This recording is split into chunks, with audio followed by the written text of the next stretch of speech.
Hi, this is Grandma here, and I'm reading the book The Iron Ring by Lloyd Alexander. Now, before we read a book, it's a good idea if you preview it. It helps your brain retain information, and it helps with your comprehension. I was a reading teacher in a middle school and a high school, so this is what we always do. First thing we do is we look at the picture on the front and we try and figure out what that picture tells us about the book.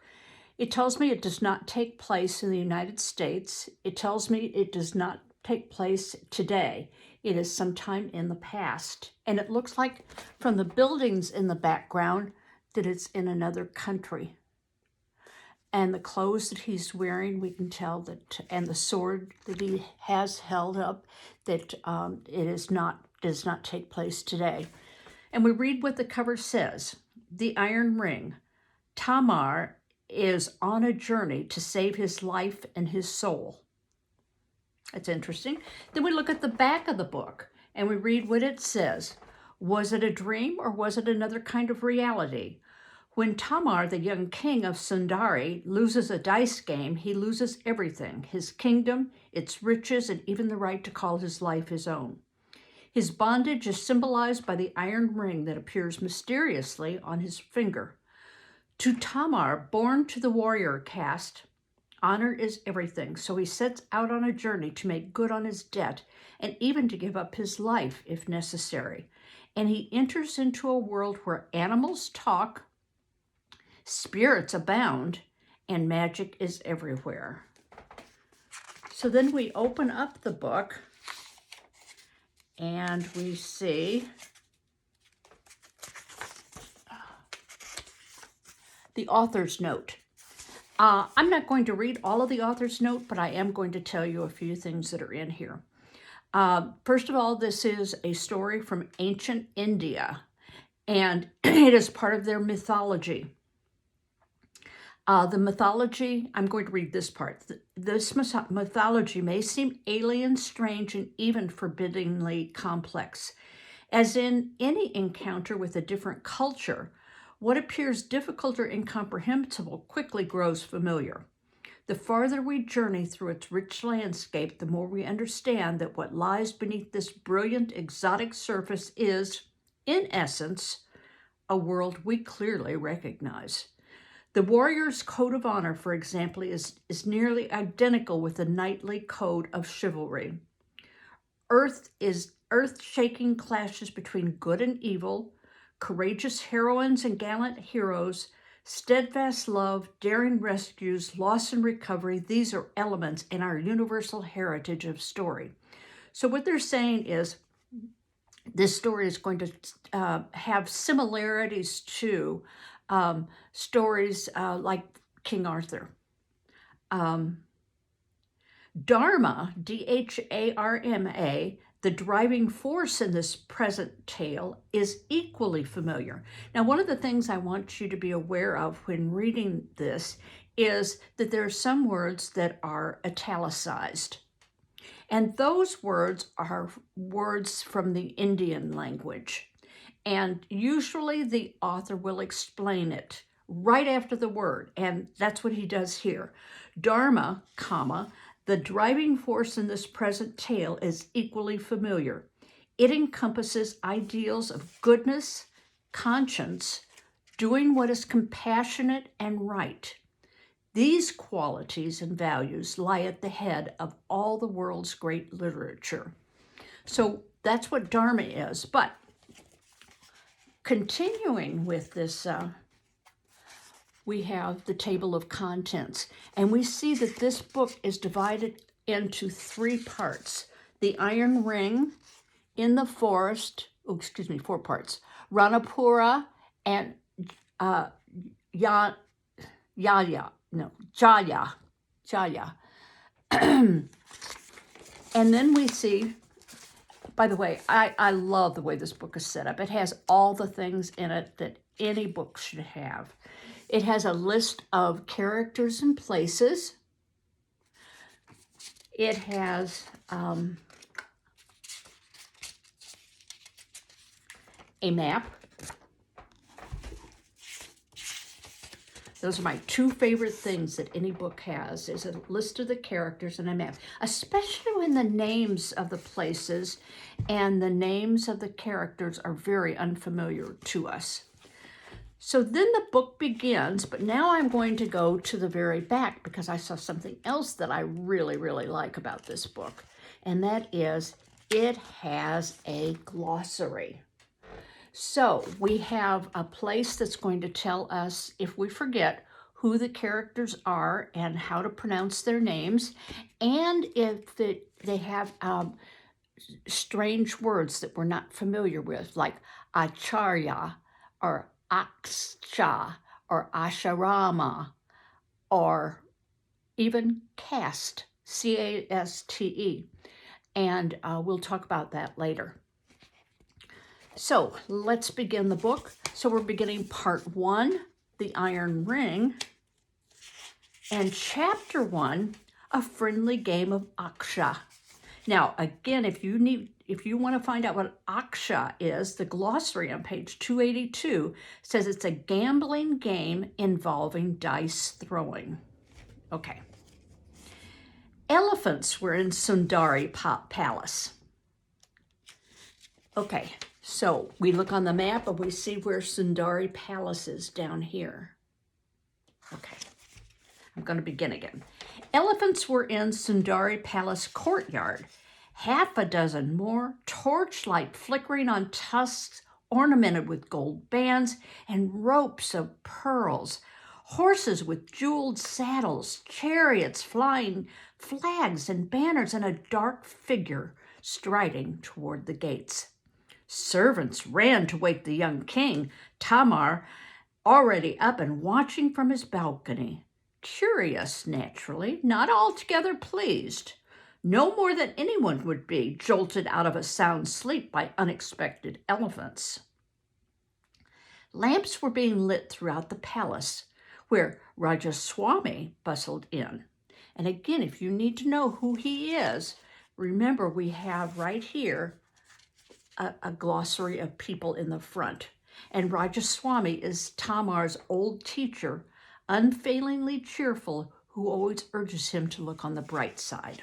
Okay, so Rajaswami has come in.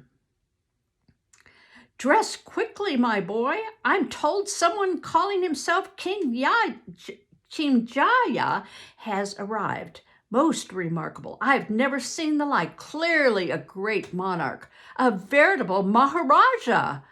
A little too much display and ostentation, Rajaswami added, but overdoing things is the nature of a maharaja. Now, if you don't know what a maharaja is, that is a great king. Although Tamar is a king, there is a king that is above him that probably rules many kings and is extremely wealthy. Revered teacher, Tamar said, remarkable it may be, but does anyone know who he is, what he wants, and whatever he wants, why does he want it from me? I haven't the slightest idea. We may assume he comes in peace. Neither he nor his retainers bear arms. Not a weapon to be seen. He seeks hospitality. By custom, you must grant it. Oh, which I do. Have refreshment and lodging ordered for him and his people, Tamar said, told the servant, and see his animals are well attended. One thing more, said Rajaswami. He demands an audience. I'd have liked it better if he said requests. Even so, I must receive him. Honor requires it. There's just another thing, said Rajaswami. He insists on seeing you immediately. Demands? Insists? Immediately? Maharaja or not, he could still show common courtesy. Well, to the devil with him. He can wait. Morning will do. He'll have time to mend his manners. Tut, tut, my boy. You're entitled to be prickly on occasion. That's quite as it should be. You're a king, after all. But never answer discourtesy with discourtesy. Surely I've taught you better than that.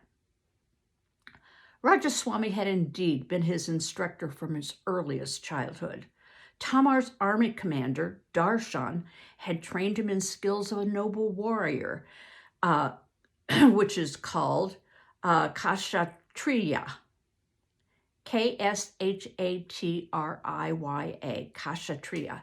But it was Rajaswami who had taught him reading and writing, schooled him in proper behavior, and above all, taught him the principles of Dharma, the code of honor, conscience, and the obligation to do what is right and royally virtuous. Tamar, sitting at Rajaswami's feet, had always listened eagerly and lovingly to the kindly old sage's teachings and would have rather given up his life than lose his honor or break his dharma. Always look at the bright side, Rajaswami added. Being gracious to the ungracious is all the more to your credit. Besides, nobility does have its obligations. A king must never be polite, even in the middle of the night. Excuse me, I misread that. A king must ever be polite, even in the middle of the night. I may run short of patience, but you'll never run short of verses, Tamar said. He laughed fondly. This king obviously hasn't enjoyed the benefit of a Rajaswami. So be it, I'll receive him now and have done with it. So he beckoned for the servants to replace his night linen with formal robes and bind up his hair. When one offered him the royal sword, Tamar shook his head. Since the maharaja carries no weapons, neither will I. Come, let's be polite hosts to an impolite guest. By the time they reached the Durbar Hall, and here is where the author puts in commas what that means. The great audience chamber. So Durbar is not a word I've ever heard of before, but we now find out it is a great, the chamber where the king meets people publicly. All the courtiers who had gathered at the canopied throne. Darshan, shrewd old warrior, suspicious of unknown newcomers, stood alert and none too happy. Nor were the ministers of state overjoyed to be summoned from their beds. Tamar turned to the unexpected guest waiting alone in the middle of the hall, a big, dark-bearded man, head and shoulders taller than Tamar, a hard-muscled frame under soft silken robes. Around his neck, jewels hung from golden chains.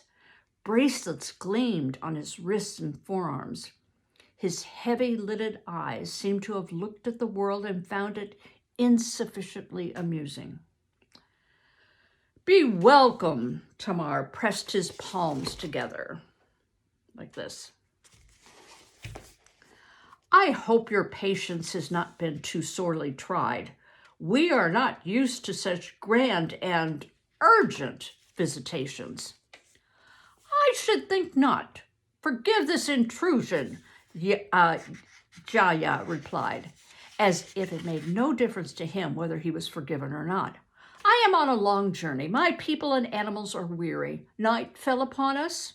I required food and shelter for them. I gather your kingdom is small, Jaya went on. Not unpleasant from what little I have seen. Sundari, I am not familiar with it, nor I with yours. Mashapura, it lies to the north. And again, we can look at this map and we can see up here is Mashapura, where the maharaja is from, and down here is where Tamar is from. Okay, now to find my place again. Mahapura, it lies to the north in the valley between Mount Kumuru and Mount Sumeru, where the Sabla River takes its source. Tucked away in your charming, quiet little realm, it would surprise me had you heard of mine. I hope my charming, quiet little realm, as you call it, offers hospitality fitting your needs. Tamar gestured toward a side table with as many dishes as the palace cooks could prepare at short notice. Inviting Darshan and Rajaswami to join them, Tamar himself served portions to his guest, who only picked at the food.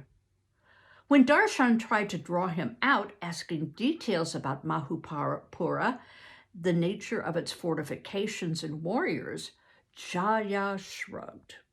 My mountains are defenses better than any I could devise. I need no army, and thus am happily spared dealing with inquisitive officers. While Darshan bristled, Jaya glanced at Tamar. And you, Majesty, tell me, is your kingdom a happy one? I hope it is. I wish it could be more so. Jaya gave a dry laugh. A little misery is not such a bad thing. A curious idea, Tamar frowned. You'll permit me to disagree. What I mean is this, Jaya said. There are many kings more powerful than you. Like wild dogs on the hunt, they scent ways of adding to their dominions. A thriving, prosperous, and small realm makes a tempting morsel to gulp down. Now, I have to wonder if that is a hint as to what he is doing there and that he's going to become a problem. Well, we'll find out. Nevertheless, Jaya replied. Tamar says, we have not been troubled by those wild dogs, Tamar said, nor do we expect to be. Nevertheless, Jaya replied, it is always wiser not to draw too much attention upon yourself. Is there not the old tale of the hawk and a sparrow? Oh, there is indeed, put in Rajaswami. I shall most willingly recite it. Jaya sighed and looked up at the ceiling as Rajaswami began. A lordly hawk once told a sparrow, dear bird, your nest is far too narrow. With barely room to hatch your eggs, to spread your wings or stretch your legs, you need a home that's far more ample, larger chambers, for example. How true, the smaller bird replied, and so with diligence and pride, she added terraces and bowers, balconies decked with flowers. The hawk observed with envious eye, fit for a king to occupy. This better suits a bird like me. He drove her out and said, you see, instead of tearing you apart, I spared you. I've a tender heart. Instructive little verse, said Rajaswami, if you would care to hear others. King of Mahupura, Tamar broke in, do you suggest that I am a sparrow? That might be clue number 2, is that Jaya has referenced this verse. Oh, put it that I do not see you as a hawk. Jaya answered, enough of these matters. Small talk between kings grows rapidly tiresome. Military affairs, money, military affairs. Such conversation is limited and soon exhausted. May you and I sit privately at our ease.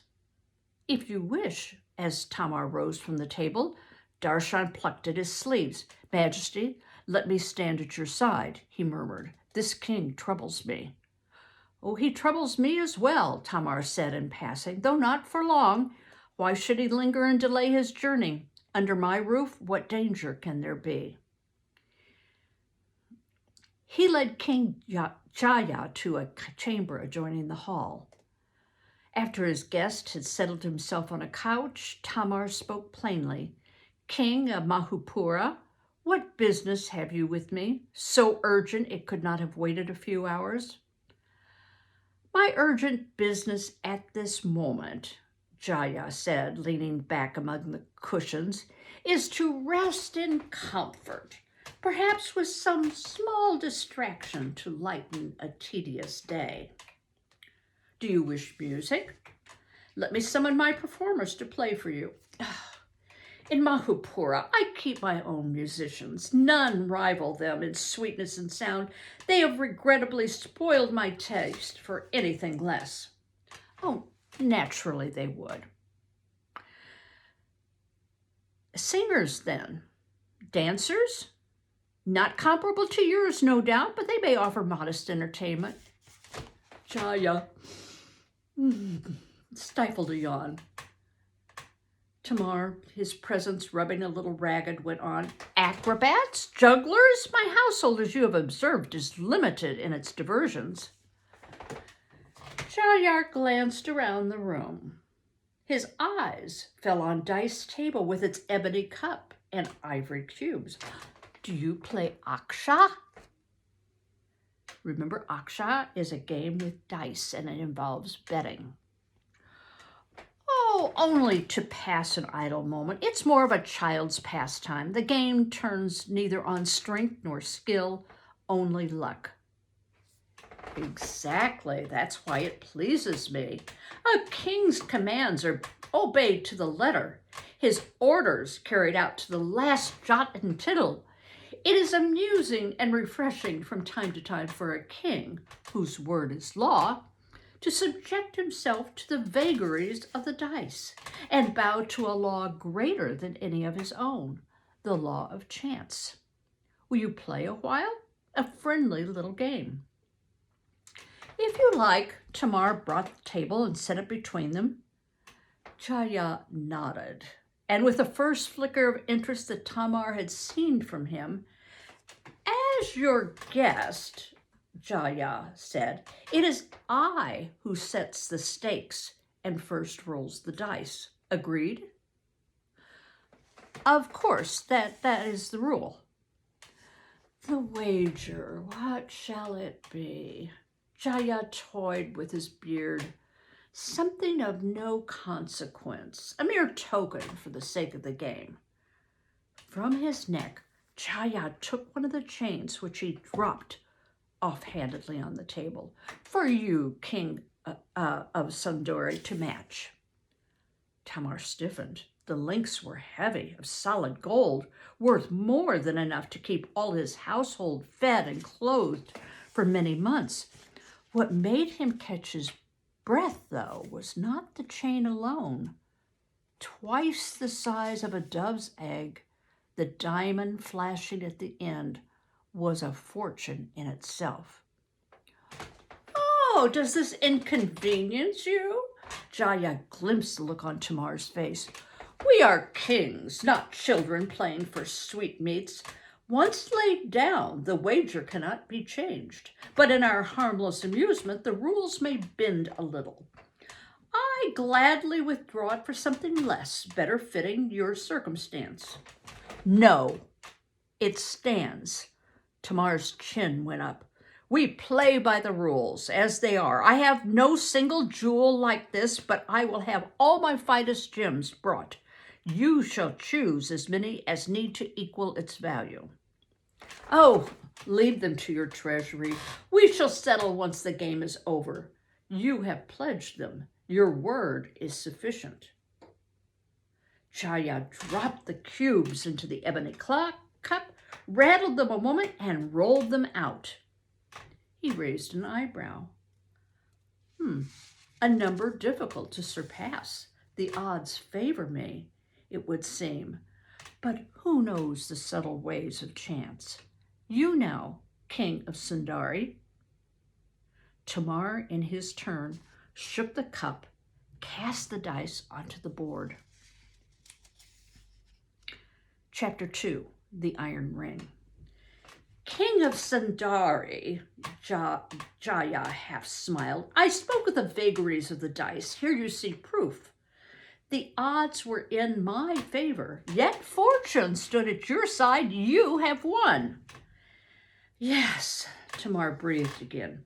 He stared at the diamond. Jaya scooped up the dice and once more dropped them into the cup. A small loss, but I shall try to regain it. No need. Tamar pushed the diamond and chain across the board. His hands shook as if he had just been pulled back from the edge of a cliff. Enough. I have no desire to play again. A friendly game. Friends do not keep each other's possessions. Take back your wager. I shall find you some better distraction if it pleases you. It does not please me. You dishonor me by scorning what you rightfully won. Call it a gift. Call it whatever you want. I play no more. That is not for you to say, Jaya returned. By rule, it is I who declares the game over. No, I set the stakes again, double what they were. Tamar's face tightened. What Jaya proposed would have put most of Sundari's treasure at risk. Tamar shook his head. A king serves his people as well as himself and answers to them for the action. For me, it would be reckless stewardship. Oh, will you be reckless with your honor? You agreed to the rules of Aksha, did you not? Obey them. Lower the stakes, then, as you first offered to do. Oh, at first, yes, but you did not accept. I no longer offer. Jaya leaned over the table. The game continues. We will play it out. A childish pastime, also a question of dharma. We are both bound by dharma, King of Sundari. Now remember, that's the code of ethics. It's honor and virtue and goodness. I do not break dharma, Jaya went on. But you, if you choose to break it by refusing to be it, in the game and shame yourself. The dice danced on the board as Tamar threw and turned. Jaya's smile was thin as thread. You have won again, King of Sundari. Now, to me, at triple the stakes. Without awaiting a reply, Jaya cast the dice. When Tamar played in turn, his head spun like the ivory cubes. He dimly grasped that the score was higher than his opponent's. Truly, you are fortune's darling, Jaya said. We play on, triple what I have lost. How long even a maharaja might continue so rashly, Tamar could not guess. Winning the next turn yet again, Tamar gave up trying to calculate what he had gained. King though he was, he had never imagined such wealth within his reach. His thoughts raced over all the plans he had until now only dreamed. Waterways from the outlying hills to the public squares, parks and gardens throughout the city, wide streets, shiny new buildings, houses for even the poorest of his subjects. He seized the dice cup eagerly. So he has changed. He has gotten a little greedy, even though he plans to do good with all the wealth. He grabbed the dice cup eagerly, threw, and won again. He was giddy, flushed with wild joy, soaked in cold sweat. The king of Mahapura yawned. Oh. The game grows boring.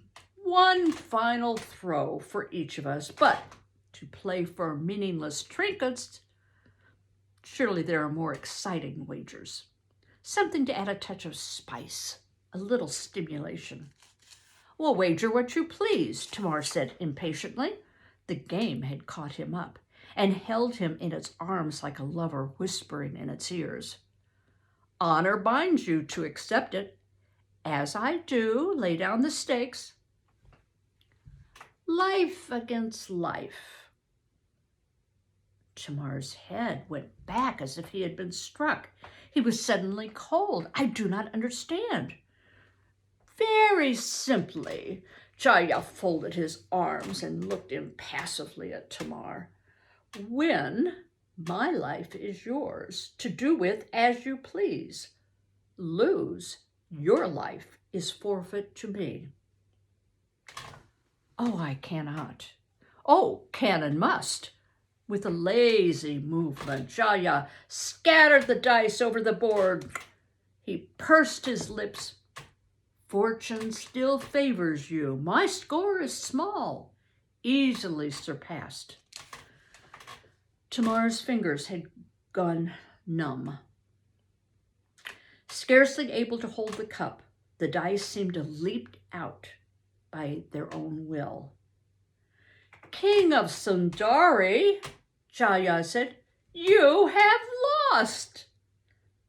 For long moments, Tamar did not speak. Then, in a voice he barely recognized as his own, he murmured, this is folly, madness. No, it is honor, Jaya said, and you, so proud of keeping it. Learn what it truly is. Have you ever tested it? I think not. I lost a wager. I will keep my honor. Then obey Dharma. Jaya rose, taller than he at first appeared. Hear me, understand me well. I leave you now. I have other matters to deal with, but from this moment, you are at my command. You will go to my palace in Mahapura and there make good your debt. Vow to do so without fail. Tamar stood and looked squarely at Jaya. You have my honor as king and Kshatriya. That is the caste system that he belongs to. I accept it, Jaya nodded. He gripped Tamar's wrist in one hand with such strength that Tamar clenched his teeth to keep from crying out, and with the other set a ring of black iron on his finger. The emblem of your pledge, Jaya said. Your life is my property. So, King of Mahapura, Tamar flung back, what will you do with it? How dare you question me? Jaya answered in a voice of cold stones grinding against each other. Do I explain myself to a dog if I choose to kill him? He dropped Tamar's wrist and turned away. I am not a dog. Tamar lunged after him. Jaya was already through the doorway. Tamar would have followed, but a roar like breaking surf filled his ears. His legs gave way. He stumbled and fell to the floor. The ring felt like it had been bound tight around his heart. I am not your dog, he shouted again and again until he drowned in the echoes. Well, we're going to stop here. The next chapter is called Questions in the Palace. Well, I have a lot of questions, don't you? What's going to happen to him? What is it that Jaya wants from him? How is he going to get to Mahapura, which is so far away? Do you have other questions? He's got a big journey to go on. Questions in the Palace. So I'll read that the next time. Bye-bye.